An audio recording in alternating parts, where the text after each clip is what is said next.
मिनश्शैतानिर्रजीम बिस्मिल्लाहिर्रहमानिर्रहीम। एक दफ़ा फिर आफ्ताब आलम आपसे मुखातिब है। आज हम एंजाइम सीरीज़ में चैप्टर एंजाइम जो है उसी के अंदर एक और टॉपिक आपके सामने पेश करने वाले हैं। और ये जो टॉपिक है इसे हम कहते हैं एंजाइम इनहिबिटर्स। एंजाइम इनहिबिटर्स किसे कहते हैं? एंजाइम इनहिबिटर्स को समझने से पहले हम थोड़ा सा एंजाइम के एक्शन के बारे में थोड़ा सा चलते हैं कि असल में एंजाइम क्या करते हैं। आपने प्रीवियस जितने भी हमारे लेक्चर्स हैं उसको सुने होंगे इंशाअल्लाह ताला। उसमें हमने बताया कि एंजाइम असल में क्या होते हैं, प्रोटीन्स होते हैं। और एंजाइम क्या चीज़ है, कैटालिस्ट है, जो कि किसी खास किस्म के रिएक्शन को क्या करते हैं, कंट्रोल करते हैं, या किसी मॉलिक्यूल के मेटाबॉलिज्म को क्या करते हैं, कंट्रोल करते हैं। एंजाइम हमारे जिस्म के तमाम सेल्स के अंदर मौजूद होते हैं और वो एक ज़बरदस्त किस्म के रेगुलेशन, मेटाबॉलिज्म और प्रोसेसेस के अंदर हिस्सा ले रहे होते हैं।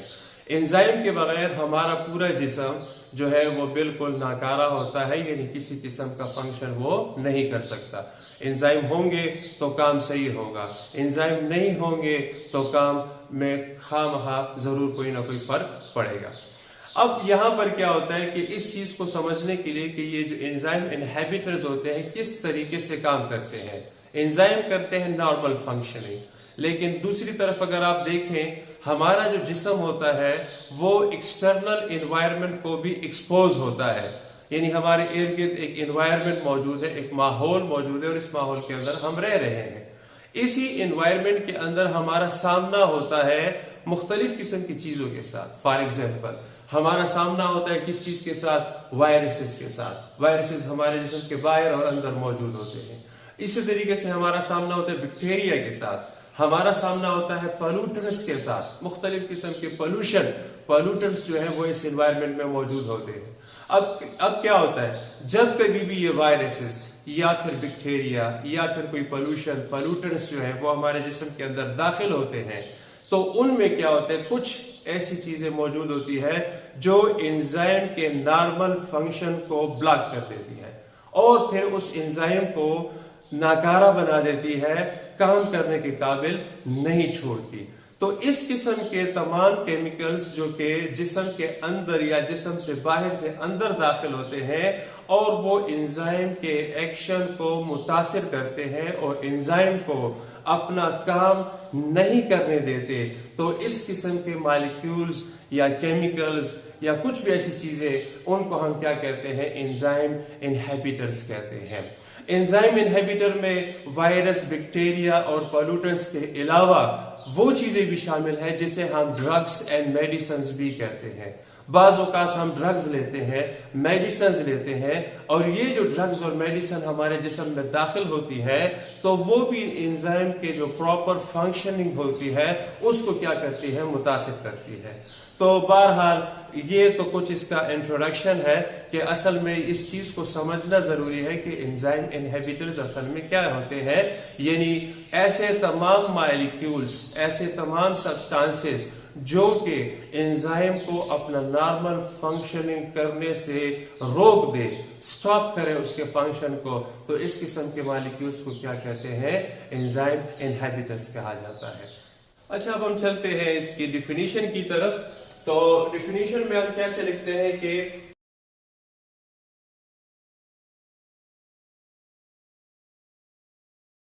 अच्छा स्टूडेंट्स, अब इसकी डिफिनीशन की तरफ आते हैं। तो डिफिनीशन में हम देखते हैं कि द मॉलिक्यूल्स, यानी कोई भी molecule, for example virus, bacteria या बिलफर्स कोई ड्रग या मेडिसिन या कोई पोल्यूटेंट्स, कोई भी चीज हो, दैट डिसरप्ट, जो कि इसके मुतासिर करती है normal functioning of an enzyme, enzyme के नॉर्मल काम को मुतासिर करती है, तो इन तमाम चीजों को हम क्या कहते हैं, इनहिबिटर्स कहते हैं।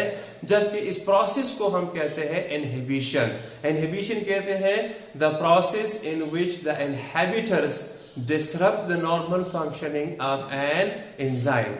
अच्छा स्टूडेंट्स, इसके बाद हम चलते हैं इसकी टाइप्स की तरफ। तो टाइप्स ऑफ इनहिबिटर्स, तो इसके अंदर प्रोमिनेंटली हम दो बड़ी किस्मों को क्या करते हैं, पढ़ते हैं। एक को कहा जाता है कॉम्पिटिटिव इनहिबिटर्स। कॉम्पिटिटिव इनहिबिटर्स के बारे में सबसे पहले हम पढ़ते हैं थोड़ा सा। कॉम्पिटिटिव इनहिबिटर्स किसे कहते हैं? अच्छा, इसके नाम की तरफ अगर आप देखें तो इसके अंदर दो अल्फाज शामिल हैं, कॉम्पिटिटिव और इनहिबिटर्स। इनहिबिटर्स तो इन मॉलिक्यूल्स को कहते हैं जो कि एंजाइम के फंक्शन को डिसरप्ट कर देते हैं। तो कॉम्पिटिटिव कहते हैं, कंपटीशन से ये लफ्ज लिखा है, इसका मतलब है कि इसके अंदर किसी खास किस्म का मुकाबला होता है, कंपटीशन होता है। कंपटीशन किन चीजों के दरमियान होता है? तो यहाँ पर दो चीजों के दरमियान मुकाबला होता है, कंपटीशन होती है। नंबर वन इनहिबिटर्स के दरमियान and the second is the substrate. तो सबस्ट्रेट और इनहिबिटर के दरमियान मुकाबला होता है, कंपटीशन होती है। और किस चीज के लिए ये मुकाबला होता है? तो वो जो मुकाबला होता है वो आपने पढ़ा होगा इसके अंदर कि एंजाइम के ऊपर क्या मौजूद होते हैं? एक्टिव साइट्स मौजूद होते हैं। एंजाइम के एक्टिव साइट होते हैं जहां पर ये तमाम केमिकल रिएक्शन हो रहे होते हैं। तो एक मुकाबला होता है किस चीज के दरमियान? इनहिबिटर और सबस्ट्रेट में मुकाबला होता है एक्टिव साइट पर पहुंचने के लिए या एक्टिव साइट में बॉन्ड बनाने के लिए। तो इन दोनों में से जो पहले पहुंच जाता है वो वहां पर जाकर क्या बना देते हैं? बॉन्ड बना देते हैं। अच्छा, ऐसा क्यों होता है? क्योंकि जो इनहिबिटर्स, बाज़ औक़ात कुछ इनहिबिटर्स ऐसे होते हैं जिनकी शक्ल और सूरत जो होती है वो एग्जैक्टली मैच करती है सबस्ट्रेट के साथ, यानी they are totally alike in their confrontation, in their structure to the substrate। जब कोई इनहिबिटर मुकम्मल तौर पर सबस्ट्रेट के मुशाबिहा होता है तो फिर एक्टिव साइट जो एंजाइम होते हैं they mistakenly take that inhibitor instead of substrate, उसको उठा लेते हैं और वहां पर जाके क्या करते हैं? इसके साथ एक केमिकल बॉन्ड को क्रिएट कर देते हैं। अच्छा, इस केमिकल बॉन्ड को क्रिएट कर लेने के बाद क्या होता है कि हमारे पास फिर एक नई चीज में, फॉर एग्जांपल मिसाल के तौर पर जो सबस्ट्रेट होता है उसकी शक्ल भी कुछ इस किस्म की होती है और जो इनहिबिटर होता है उसकी भी जो शक्ल होती है वो इस किस्म की होती है। लेकिन जो बैक साइड प्रोडक्ट होता है वो इसका ऐसे होता है और इसका जो बैक साइड प्रोडक्ट होता है वो कुछ इस किस्म का होता है। तो इसको हम क्या कहते हैं? सबस्ट्रेट कहते हैं। इसे हम क्या कहते हैं? इनहिबिटर कहते हैं। और this one is an enzyme.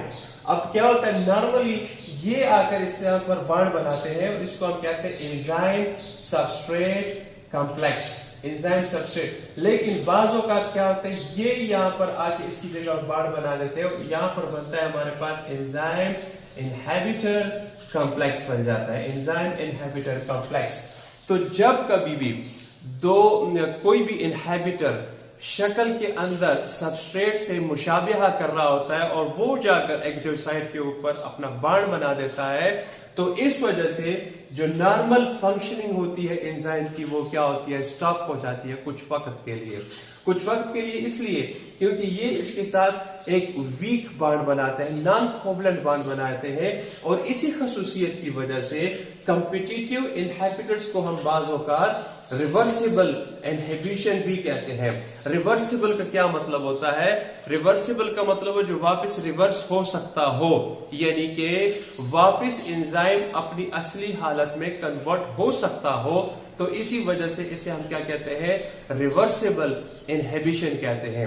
Reversible inhibition आमतौर पे हम इसे टेम्पररी इनहिबिशन भी कहते हैं। टेम्पररी का मतलब होता है आर्जी तौर पर, यानी ये जो इनहिबिटर होते हैं आर्जी तौर पर कुछ वक्त के लिए इस एक्टिव साइट को ऑक्युपाई कर लेते हैं और जो सबस्ट्रेट होते हैं उन्हें काम करने नहीं देते, यानी वो वहां तक उनको पहुंचने नहीं दिया जाता, जिसकी वजह से आर्जी तौर पर ये एंजाइम जो होता है अपना काम करना ब्लॉक कर देते हैं। यही वजह होती है कि बाज़ औक़ात हमारे अंदर कुछ डिजीजेस पैदा होती है, कुछ प्रॉब्लम्स पैदा होती है जो कुछ वक्त के लिए होती हैं, कुछ हफ्ते के लिए, 3 दिन के लिए, 2 दिन के लिए।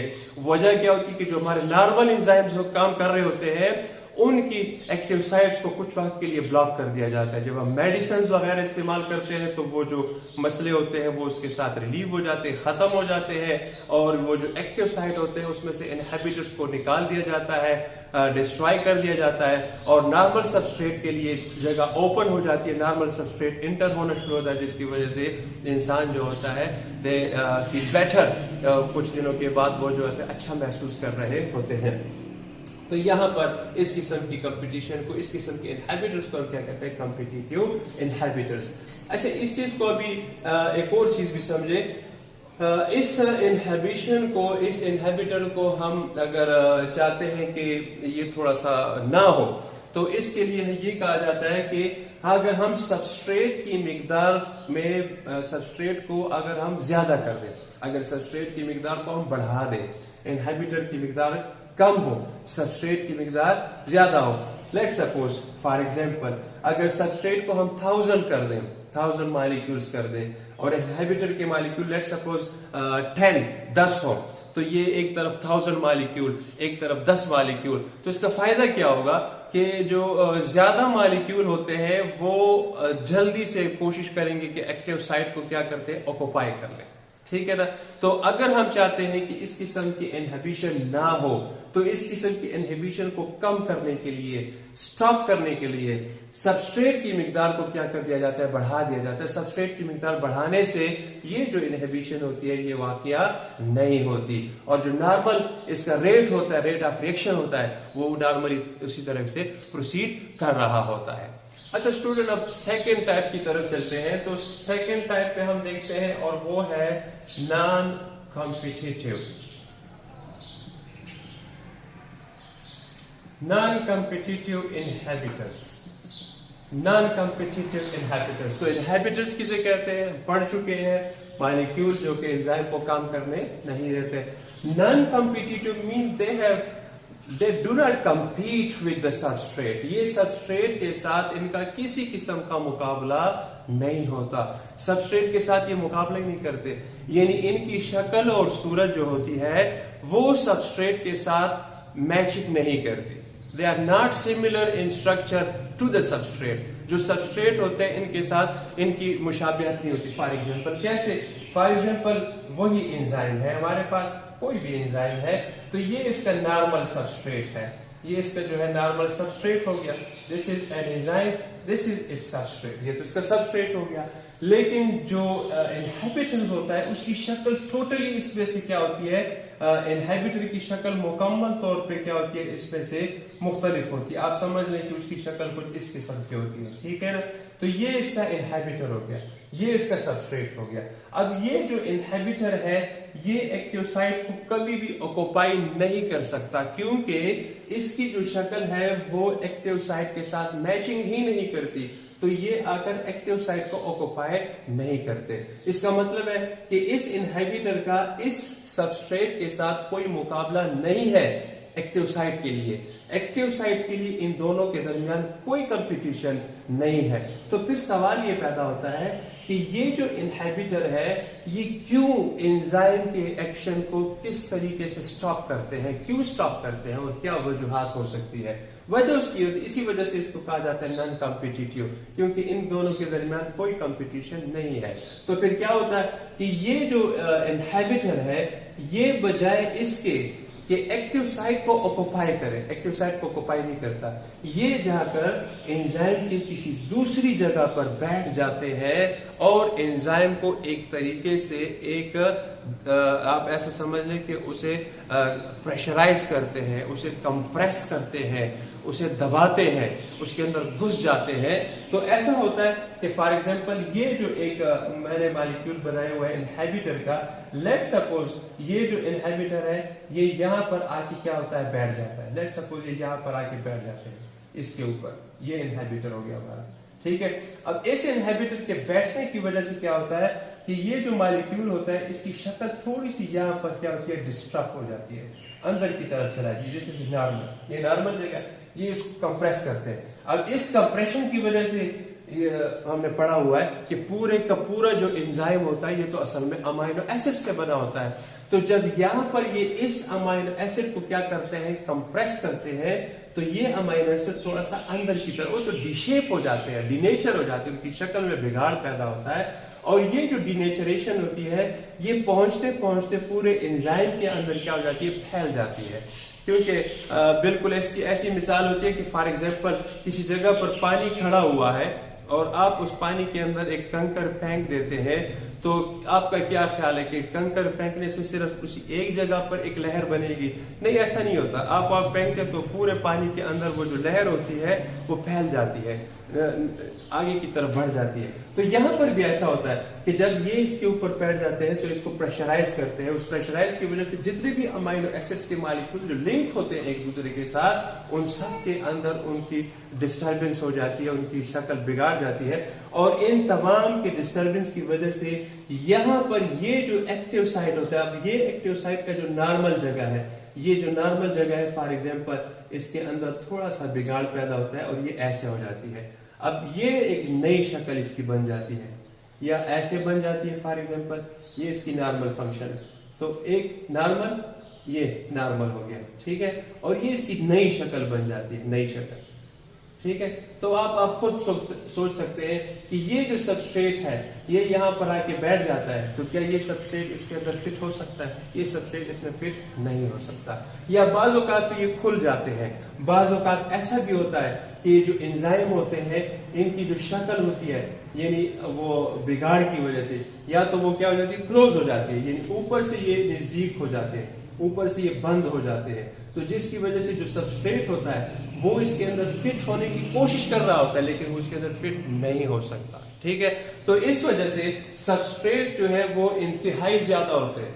लेट्स सपोज आप सबस्ट्रेट की मिकदार को करोड़ों में कर दें, करोड़ों में कर दें, लाखों में कर दें, करोड़ों में कर दें। जैसे अभी हमने पिछले एग्जांपल के अंदर कहा था कि आप वहां पर 1000 करें, यहाँ पर ये 10 होंगे, तो 10 और 1000 के अंदर डिफरेंस है, सबस्ट्रेट जाते हैं और वहां पर फिट हो जाते हैं। यहाँ पर आप सबस्ट्रेट की मिकदार को करोड़ों में भी कर दें, करोड़ों में भी, तो भी सबस्ट्रेट आकर एक्टिव साइट तो खाली है, तो सबस्ट्रेट तो आते हैं एक्टिव साइट के ऊपर बैठते हैं और वहां पर केमिकल बॉन्ड नहीं बनता, तो रिएक्शन नहीं होता। तो आप सबस्ट्रेट को बढ़ाते जाए फिर भी केमिकल रिएक्शन के ऊपर फर्क नहीं पड़ेगा। इसका मतलब है कि इस प्रोसेस के अंदर सबस्ट्रेट के बढ़ाने की वजह से, सबस्ट्रेट को आप जितना मर्जी बढ़ाएं, सबस्ट्रेट के बढ़ाने की वजह से केमिकल रिएक्शन की रफ्तार के ऊपर कोई फर्क नहीं पड़ता। आप बढ़ाए कोई फर्क, वह जैसे है बस उस तरीके से, क्योंकि एंजाइम ने तो काम करना नहीं है। और एंजाइम क्यों काम नहीं कर रहा? क्योंकि उसके ऊपर, उसकी किसी और जगह के ऊपर एक इनहिबिटर बैठा हुआ है जिसने उसको पुश किया हुआ है और उसने इसके एक्टिव साइट की शक्ल को क्या कर दिया, बिगाड़ दिया है, ठीक है। तो इस वजह से इसको हम क्या कहते हैं, non competitive inhibitors. The process is called non competitive inhibition. अब यहाँ पर एक और चीज को हम थोड़ा सा डिस्कस करते हैं। ये जो जगह है जहां पर एंजाइम को नॉर्मल फंक्शन करते हैं, इस जगह को हम क्या कहते हैं, एक्टिव साइट्स कहते हैं। जबकि जहां पर ये जो इनहिबिटर बैठ जाता है और एक नया बॉन्ड बना देता है, तो इस साइट को, इस लोकेशन को, इस जगह को हम क्या कहते हैं, इसे कहा जाता है एलोस्टेरिक। इसे कहते हैं एलोस्टेरिक साइट। इस जगह को कहा जाता है एलोस्टेरिक साइट, यानी the site other than the active site. वो जगह जो एक्टिव साइट के अलावा कोई और जगह हो और जहां पर इनहिबिटर जाकर बैठता है, तो उस जगह को हम क्या कहते हैं, एलोस्टेरिक साइट कहते हैं। और इस अमल को कहा जाता है एलोस्टेरिज्म कहते हैं। और ये जो मॉलिक्यूल होता है इसे कहते हैं एलोस्टेरिक इनहिबिटर या एलोस्टेरिक मॉलिक्यूल। तो ये एलोस्टेरिक मॉलिक्यूल है जिस जगह पर ये मॉलिक्यूल जहां पर बॉन्ड बनाता है एक्टिव साइट के अलावा, जो जगह पर बॉन्ड बने, किसी भी जगह पर एंजाइम की किसी भी जिस्म की किसी भी दूसरी जगह पर जब इनहिबिटर बैठता है तो उस जगह को हम क्या कहते हैं, एलोस्टेरिक साइट कहा जाता है। तो ये एलोस्टेरिक साइट्स होते हैं जहां पर ये जो इनहिबिटर होते हैं बैठ जाते हैं और एंजाइम को काम करने नहीं देते। अच्छा, ये जो प्रोसेस है ये भी रिवर्सिबल भी हो सकता है और इरिवर्सिबल भी हो सकता है। रिवर्सिबल इन केस इस तरह हो सकता है कि अगर ये वीक बॉन्ड होते हैं तो कुछ वक्त के लिए यहाँ पर जगह को पकड़ लेते हैं, टूट जाते हैं और वो वापस एंजाइम अपना काम वापस शुरू कर देते हैं। और बाज़ औक़ात क्या होते हैं, ये इररिवर्सिबल होते हैं। इररिवर्सिबल का मतलब ये होता है कि एंजाइम वापस अपनी जगह पर अपना काम बहाल नहीं कर सकते। तो परमानेंटली, जैसे हम कहते हैं मुस्तकिल तौर पर, द एंजाइम डैमेजेस, एंजाइम मुकम्मल तौर पर नाकारा हो जाता है, क्योंकि जब तक ये इसके ऊपर इसके साथ बॉन्डिंग करेगा उस वक्त तक ये जो एंजाइम होगा ये अपने सबस्ट्रेट के साथ केमिकल रिएक्शन नहीं करते। तो लिहाजा इस किस्म के हम कहते हैं इररिवर्सिबल इनहिबिशन और या परमानेंट इनहिबिशन इसको कहा जाता है। तो बाज़ औक़ात रिवर्सिबल और बाज़ औक़ात इसको कहते हैं इररिवर्सिबल इनहिबिशन।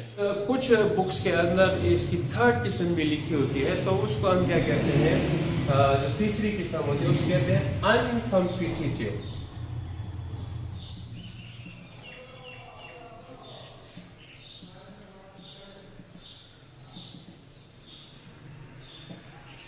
अनकम्पिटिटिव इनहिबिटर्स। अनकम्पिटिटिव इनहिबिटर्स का क्या मतलब होता है? ऐसे इनहिबिटर जो ना तो एक्टिव साइट को ऑक्युपाई करते हैं और ना ही किसी और जगह पर, यानी एलोस्टेरिक साइट जिसे कहते हैं वहां पर ऑक्युपाई करते हैं, यानी ना एक्टिव साइट और ना ही एलोस्टेरिक साइट पर मौजूद होते और फिर भी एंजाइम को अपना काम करने नहीं देते। तो फिर इस किस्म के हम इनहिबिटर्स को कहते हैं अनकम्पिटिटिव इनहिबिटर्स। अब ये किस तरह होते हैं? तो ये बाज़ औक़ात ऐसा होता है कि एक एंजाइम है जो नॉर्मल काम कर रहा है और उसका जो सबस्ट्रेट है वो भी उसके साथ अवेलेबल है, यहाँ पर आके इसका सबस्ट्रेट भी बैठ जाता है और सबस्ट्रेट इसके अंदर क्या होते हैं, फिट हो जाते हैं। तो अब इस जगह पर हम क्या कहते हैं, ये इसका हो गया सबस्ट्रेट, ये इसका हो गया एंजाइम। तो एंजाइम और सबस्ट्रेट दोनों सही है, कोई दूसरा इनहिबिटर यहाँ पर मौजूद नहीं है, ना ही इनहिबिटर है जो यहाँ पर इसको ऑक्युपाई कर ले और ना ही कोई दूसरा इनहिबिटर है जो किसी और जगह पर बैठ के एंजाइम की शक्ल को खराब कर दे। लेकिन कुछ इनहिबिटर ऐसे भी होते हैं जो इस इंतजार में बैठे होते हैं कि जब हम क्या करते हैं, ये एक चीज बनाते हैं जिसे कहते हैं एंजाइम सबस्ट्रेट कॉम्प्लेक्स, यानी जैसे ये क्या बनाते हैं, एंजाइम सबस्ट्रेट कॉम्प्लेक्स बना देते हैं, तो एक इनहिबिटर आकर क्या करता है, इस जगह पर इसको ऑक्युपाई करता है। एंजाइम ऐसे इनहिबिटर जो एंजाइम सबस्ट्रेट कॉम्प्लेक्स बनने के बाद वहां पर ऑक्युपाई करते हैं और एंजाइम को प्रोडक्ट बनने नहीं देते, यानी एंजाइम को प्रोडक्ट बनाने के लिए नहीं छोड़ते। अब पहली दो केसेस के अंदर हमने क्या किया था, पहली केस के अंदर सबस्ट्रेट को एक्टिव साइट पर जाने नहीं देते, दूसरी केस के अंदर सबस्ट्रेट को एक्टिव साइट पर पहुंच तो जाता है लेकिन बांड नहीं बनाने देते। ठीक है, तो वहां पर हम सब्सट्रेट और एक्टिव साइट के अंदर बांड ना बनने वाली बात है। यहां पर क्या होता है कि सब्सट्रेट और एंजाइम के अंदर बांड बन चुका है, यहाँ पर सब्सट्रेट बन चुका है, लेकिन इसके बाद यहां पर पहुंचने के बाद उसको मजीद प्रोडक्ट बनने नहीं देते, यानी एंजाइम सबस्ट्रेट में से सबस्ट्रेट को अलग नहीं होने देते। पहली दो केसेस के अंदर जाने नहीं देते, तीसरी केस के अंदर सबस्ट्रेट को निकलने नहीं देते। तो इस किस्म की सिचुएशन को हम क्या कहते हैं, अनकम्पिटिटिव इनहिबिटर्स कहते हैं। हालांकि ये थोड़ा सा कम होता है, बहरहाल रेयर केसेस के अंदर इस किस्म का भी कुछ सिस्टम मौजूद होता है। तो कुछ बुक्स के अंदर ये चीज भी लिखी होती है जिसे हम कहते हैं अनकम्पिटिटिव इनहिबिशन, अनकम्पिटिटिव इनहिबिटर्स भी कहा जाता है। होप स्टूडेंट्स आप ने जो आज थोड़ा सा हमने पढ़ा है इसको समझा होगा और अपने दोस्तों के साथ इस वीडियो को शेयर कीजिए, लाइक कीजिए। और हमने इस वीडियो के आखिर में कुछ सवालात रखे हुए इसी टॉपिक्स के मुतालिक, तो आप उन सवालात को पढ़िए, उसके जवाब दीजिए कमेंट्स के अंदर, ताकि हमें आपका फीडबैक का पता चले और मजीद वीडियो के लिए इंशाअल्लाह ताला फिर आपके सामने हाजिर होंगे। तब तक के लिए इजाज़त, अल्लाह।